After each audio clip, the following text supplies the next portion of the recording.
Croatia Fermoj se vratila, ali doslovno. Igrat ćemo nogometne turnire u Hrvatskoj. I ti imaš šansu da zaigraš za nas. 12.12. igramo dvoranski malonogometni turnir u Križevcima. Dajemo šansu jednom ili dvojici igrača, je li tako? Jednoj ili dvojici. Da zaigra za nas, ali nismo mi u tome sami, imamo već neke igrače. A s nama su i ova gospoda, koje sad budete čuli.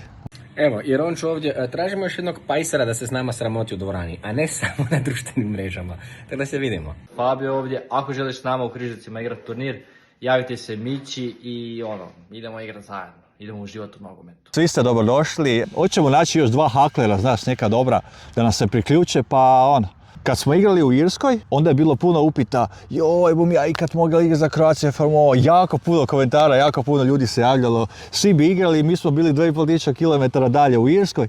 Croatia Fermoj je u Hrvatskoj sad, ime je ostalo, tradicija, popularnost koju smo stekli, ime je tu, nastavljamo u Hrvatskoj.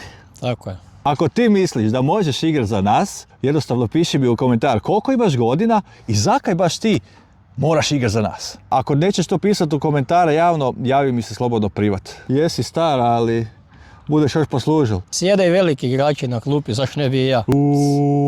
Pratite nas i vidimo se u Križevcima. Ja, kaj, idemo dalje. U nove pobjede. Pozdrav! Pozdrav!